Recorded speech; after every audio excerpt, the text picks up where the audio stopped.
नमस्कार दोस्तों, मैं किस्साबाज वाला लेकर आया हूँ विश्वविख्यात लेखकों की कहानियों का गुच्छा। दोस्तों, अगर हमारी कहानी आपको पसंद आए तो इसे लाइक, सब्सक्राइब और शेयर जरूर करें। तो आइए बिना देर किए शुरू करते हैं हम आज की कहानी। कहानी का शीर्षक है दुखवा मैं का से कहूँ मोरी सजनी। इसे लिखा है आचार्य चतुरसेन शास्त्री ने। गर्मी के दिन थे। बादशाह ने उसी फागुन में सलीमा से नई शादी की थी। सल्तनत के सब झंझटों से दूर रहकर नई दुल्हन के साथ प्रेम और आनंद की कलोलें करने वह सलीमा को लेकर कश्मीर के दौलत खाने में चले आए थे।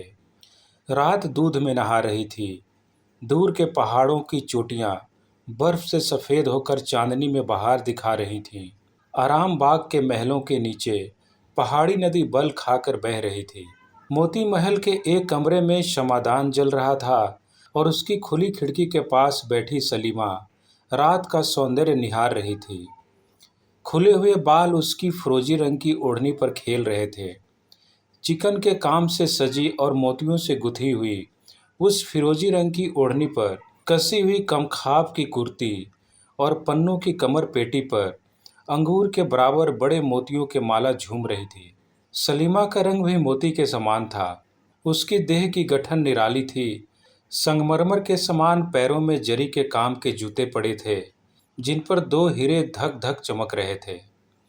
कमरे में एक कीमती ईरानी कालीन का फर्श बिछा था, जो पैर लगते ही हाथ भर धंस जाता था। सुगंधित मसालों से बने हुए शमादान जल रहे थे। कमरे में 4 पूरे कद के आईने लगे थे। संगमरमर के आधारों पर सोने चांदी के फूलदानों में ताजे फूलों के गुलदस्ते रखे थे। दीवारों और दरवाजों पर चतुराई से गुंथी हुई नाग केसर और चप्पे की मालाएं झूल रही थीं, जिनकी सुगंध से कमरा महक रहा था। कमरे में अनगिनत बहुमूल्य कारीगरों की देश विदेश की वस्तुएं करीने से सजी हुई थीं। बादशाह 2 दिन से शिकार को गए थे। आज इतनी रात हो गई, अभी तक नहीं आए। सलीमा चांदनी में दूर तक आंखें बिछाए सवारों के गर्द देखती रही। आखिर उससे न रहा गया। वह खिड़की से उठकर अनमनी होकर मसनद पर आ बैठी। उम्र की ओर चिंता की गर्मी जब उससे सहन न हुई, तब उसने अपनी चिकन की ओढ़नी भी उतार फेंकी और आप ही आप झुंझलाकर बोली, कुछ भी अच्छा नहीं लगता, अब क्या करूं। इसके बाद उसने पास रखी बीन उठा ली। 2-4 उंगली चलाई, मगर स्वर न मिला। भुनभुना कर कहा, मर्दों की तरह यह भी मेरे वश में नहीं है। सलीमा ने उकता कर उसे रखकर दस्तक दी। एक बांदी दस्त बता हाजिर हुई। बांदी अत्यंत सुंदरी और कमसिन थी। उसके सौंदर्य के एक गहरे विषाद की रेखा और नेत्रों में निराशय स्याही थी। उसे पास बैठने का हुक्म देकर सलीमा ने कहा, साकी, तुझे बीन अच्छी लगती है या बांसुरी? बांदी ने नम्रता से कहा, हुजूर जिसमें खुश हों। सलीमा ने कहा, पर तू किसमें खुश है? बांदी ने कंपित स्वर में कहा, सरकार बांदियों की खुशी ही क्या।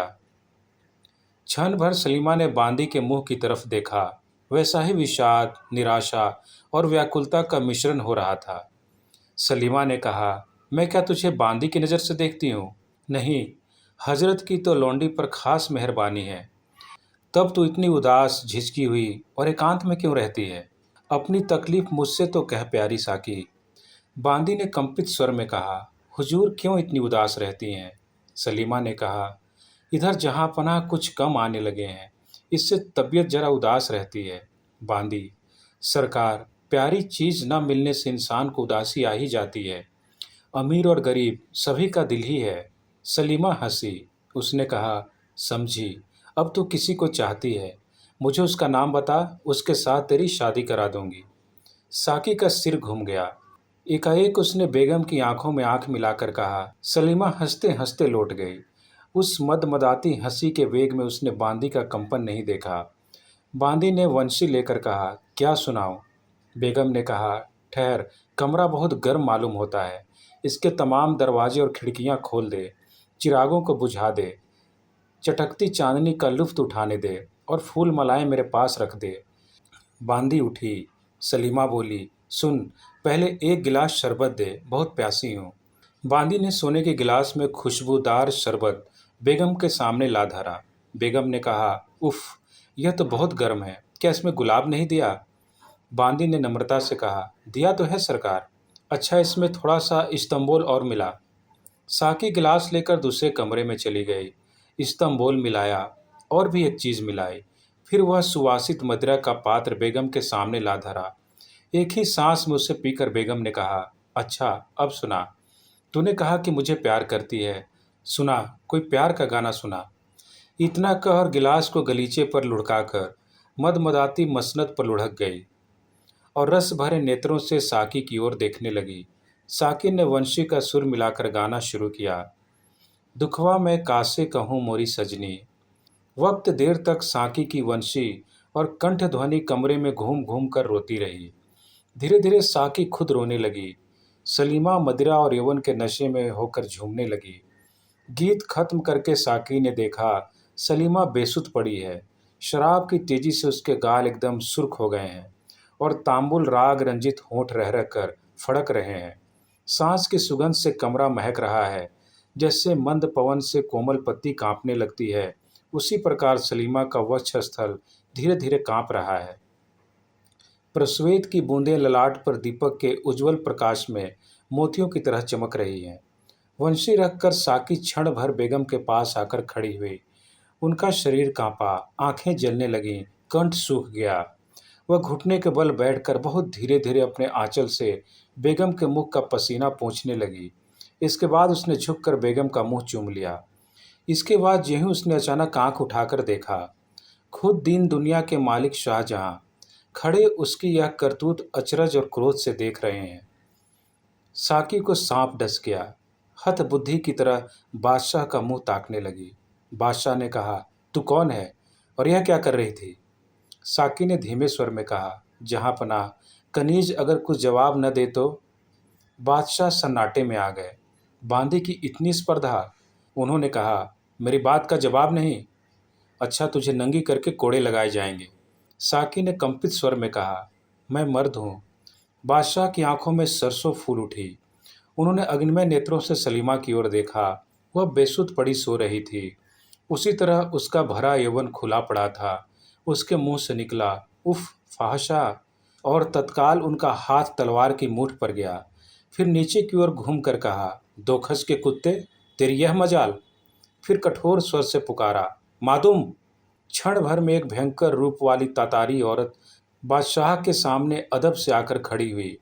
बादशाह ने हुक्म दिया, इस मरदूत को तहखाने में डाल दे ताकि बिना खाए पिए मर जाए। मादुम ने अपने कर्कश हाथों से युवक का हाथ पकड़ा और ले चली। थोड़ी देर में दोनों लोहे के एक मजबूत दरवाजे के पास आ खड़े हुए। तातरी बांदी ने चाबी निकालकर दरवाजा खोला और कैदी को भीतर ढकेल दिया। कोठरी की गच कैदी का बोझा ऊपर पड़ते ही कांपती हुई नीचे धसकने लगी। प्रभात हुआ। सलीमा की बेहोशी दूर हुई। चौंक कर उठ बैठी, बाल संवारे, ओढ़नी ठीक की और चोली के बटन कसने को आईने के सामने जा खड़ी हुई। खिड़कियां बंद थीं। सलीमा ने पुकारा, साकी, प्यारी साकी, बड़ी गर्मी है, जरा खिड़की तो खोल दे। निगोड़ी नींद ने आज तो गजब ढा दिया। शराब कुछ तेज थी। किसी ने सलीमा की बात न सुनी। सलीमा ने जरा जोर से पुकारा, साकी। जवाब न पाकर सलीमा हैरान हुई। वह खुद खिड़कियां खोलने लगी, मगर खिड़कियां बाहर से बंद थीं। सलीमा ने विस्मय से मन ही मन कहा, क्या बात है, लौंडियां सब कहाँ गई? वह द्वार की तरफ चली। देखा एक तातरी बांदी नंगी तलवार लिए पहरे पर मुस्तैद खड़ी है। बेगम को देखते ही उसने सिर झुका लिया। सलीमा ने क्रोध से कहा, तुम लोग यहाँ क्यों हो? बादशाह के हुक्म से। क्या बादशाह आ गए? जी हाँ। मुझे इतला क्यों नहीं की? हुक्म नहीं था। बादशाह कहाँ हैं? जीनत महल के दौलत खाने पर। सलीमा के मन में अभिमान हुआ। उसने कहा, ठीक है, खूबसूरती की हाट में जिनका कारोबार है, मोहब्बत को क्या समझें। अब तो जीनत महल की किस्मत खुली।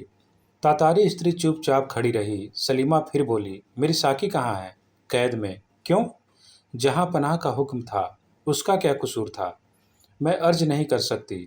कैद खाने की चाबी मुझे दे, मैं भी उसे छुड़ाती हूँ। आपको अपने कमरे से बाहर आने का हुक्म नहीं है। तब क्या मैं भी कैद हूँ? जी हाँ। सलीमा की आंखों में आंसू भर आए। वह लौट कर मसनद पर पड़ गई और फूट फूट कर रोने लगी। कुछ ठहर कर उसने खत लिखा, हुजूर, मेरा कसूर माफ़ फरमावें। दिन भर की थकी होने से ऐसी बेसुध सो गई कि हुजूर के इस्तकबाल में हाजिर न रह सकी, और मेरी उस प्यारी लौंडी की भी जान बख्शी की जाए। उसने हुजूर के दौलत खाने में लौट आने की इतला मुझे वाजबी तौर पर न देकर बेशक भारी कसूर किया है, मगर वह नई, कमसिन, गरीब और दुखिया है। कनीज़ सलीमा। चिट्ठी बादशाह को भेज दी गई। बादशाह की तबीयत बहुत नासाज थी। तमाम हिंदुस्तान के बादशाह की औरत फ़ाहशा निकले। बादशाह अपनी आंखों से पर पुरुष को उसका मुंह चूमते देख चुके थे। वह गुस्से से तलमला रहे थे और गम गलत करने को अंधाधुंध शराब पी रहे थे। जीनत महल मौका देखकर सौतिया डाह का बुखार निकाल रही थी। तातारी बांदी को देखकर बादशाह ने आग बबूला होकर कहा, क्या लाई हो? बांदी ने दस्त बता अर्ज की, खुदाबंद, सलीमा बीबी की अर्जी है। बादशाह ने गुस्से से होंठ चबाकर कहा, उससे कह दे कि मर जाए। इसके बाद खत में एक ठोकर मारकर उन्होंने उधर से मुंह फेर लिया। बांदी लौट आई। बादशाह का जवाब सुनकर सलीमा धरती पर बैठ गई। उसने बांदी को बाहर जाने का हुक्म दिया और दरवाज़ा बंद करके फूट फूट कर रोई। घंटों बीत गए। दिन छिपने लगा। सलीमा ने कहा, हाय, बादशाहों की बेगम होना भी बदनसीबी है। इंतजारी करते करते आँख फूट जाए, मिन्नतें करते करते ज़बान घिस जाए, अदब करते करते जिस्म के टुकड़े टुकड़े हो जाएं। फिर भी इतनी सी बात पर कि मैं ज़रा सो गई, उनके आने पर जाग न सकी, इतनी सज़ा, इतनी बेइज्जती। तब मैं बेगम क्या हुई? जीनत और बांदियाँ सुनेंगी तो क्या कहेंगी? इस बेइज्जती के बाद मुँह दिखाने लायक कहाँ रही? अब तो मरना ही ठीक है। अफ़सोस, मैं किसी गरीब की औरत क्यों न हुई। धीरे धीरे स्त्रीत्व की तेज उसकी आत्मा में उदय हुआ। गर्व और दृढ़ प्रतिज्ञा के चिन्ह उसके नेत्रों में छा गए। वह सांपनी की तरह चपेट खाकर उठ खड़ी हुई। उसने एक और खत लिखा, दुनिया के मालिक, आपकी बीवी और कनीज होने की वजह से आपके हुक्म को मानकर मरती हूँ। इतनी बेइज्जती पाकर एक मलिका का मरना ही मुनासिब है, मगर इतने बड़े बादशाह को औरतों को इस कदर नाचीज तो न समझना चाहिए कि अदना सी बेवकूफ़ी की इतनी बड़ी सज़ा दी जाए। मेरा कसूर तो इतना ही था कि मैं बेखबर सो गई थी। खैर, फिर एक बार हुजूर को देखने की ख्वाहिश लेकर मरती हूँ। मैं उस पाक परवरदिगार के पास जाकर अर्ज करूँगी कि वह मेरे शौहर को सलामत रखें। सलीमा। खत को इत्र से सुवासित करके ताज़े फूलों के एक गुलदस्ते में इस तरह रख दिया जिससे किसी की उस पर नज़र पड़ जाए। इसके बाद उसने जवाहर की पेटी से एक बहुमूल्य अंगूठी निकाली और कुछ देर तक आंखें गड़ा गड़ा कर उसे देखती रही, फिर उसे चाट गई। बादशाह शाम की हवाखोरी को नज़र बाग में टहल रहे थे। दो तीन खोजे घबराए हुए आए और चिट्ठी पेश करके अर्ज की, हुजूर, गजब हो गया, सलीमा बीबी ने जहर खा लिया और वह मर रही है। क्षण भर में बादशाह ने खत पढ़ लिया। झपटे हुए महल में पहुंचे। प्यारी दुल्हन सलीमा जमीन पर पड़ी है। आंखें ललाट पर चढ़ गई हैं। रंग कोयले के समान हो गया है। बादशाह से न रहा गया। उन्होंने घबरा कर कहा, हकीम, हकीम को बुलाओ। कई आदमी दौड़े। बादशाह का शब्द सुनकर सलीमा ने उनकी तरफ देखा और धीरे स्वर में कहा, जहे किस्मत। बादशाह ने नज़दीक बैठकर कहा, सलीमा, बादशाह की बेगम होकर तुम्हें यह लाजिम था? सलीमा ने कष्ट से कहा, हुजूर, मेरा कसूर मामूली था। बादशाह ने कड़े स्वर में कहा, बदनसीब, शाही जनान खाने में मर्द को भेष बदल कर रखना मामूली कसूर समझती हो? कानों पर यकीन नहीं करता, मगर आंखों देखी को झूठ मान लूं? जैसे हजारों बिच्छुओं के एक साथ डंक मारने से आदमी तड़पता है, उसी तरह तड़पकर सलीमा ने कहा, क्या? बादशाह डर कर पीछे हटे। उन्होंने कहा, सच कहो, इस वक्त तुम खुदा की राह पर हो। यह जवान कौन था? सलीमा ने अचकचा कर पूछा, कौन जवान? बादशाह ने गुस्से से कहा, जिसे तुमने साकी बनाकर अपने पास रखा था। सलीमा ने घबरा कर कहा, हैं? क्या वह मर्द है? बादशाह, तो क्या, तुम सचमुच यह बात नहीं जानती? सलीमा के मुंह से निकला, या खुदा। फिर उसके नेत्रों से आंसू बहने लगे। वह सब मामला समझ गई। कुछ देर बाद बोली, खाविन, तब तो कुछ शिकायत ही नहीं। इस कसूर की तो यही सज़ा मुनासिब थी। मेरी बदगुमानी माफ़ फरमाई जाए। मैं अल्लाह के नाम पर पड़ी कहती हूँ, मुझे इस बात का कुछ भी पता नहीं है। बादशाह का गला भर आया। उन्होंने कहा, तो प्यारी सलीमा, तुम बेकसूर ही चली। बादशाह रोने लगे। सलीमा ने उनका हाथ पकड़कर अपनी छाती पर रखकर कहा, मालिक, जिसकी उम्मीद न थी, मरते वक्त वह मज़ा मिल गया। कहा सुना माफ़ हो, एक अर्ज लौंडी की मंजूर हो। बादशाह ने कहा, जल्दी कहो सलीमा। सलीमा ने साहस से कहा, उस जवान को माफ़ कर देना। इसके बाद सलीमा की आंखों से आंसू बह चले और थोड़ी ही देर में ठंडी हो गई। बादशाह ने घुटनों के बल बैठकर उसका ललाट चूमा और फिर बालक की तरह रोने लगे। गजब के अंधेरे और सर्दी में युवक भूखा प्यासा पड़ा था। एकाएक घोर चित्कार करके किवाड़ खुले। प्रकाश के साथ ही एक गंभीर शब्द खाने में भर गया। बदनसीब नौजवान, क्या होश हवास में है? युवक ने तीव्र स्वर से पूछा। कौन? जवाब मिला, बादशाह। युवक ने कुछ भी अदब किए बिना कहा, यह जगह बादशाहों के लायक नहीं है। क्यों तशरीफ लाए हैं? तुम्हारी कैफियत नहीं सुनी थी, उसे सुनने आया हूँ।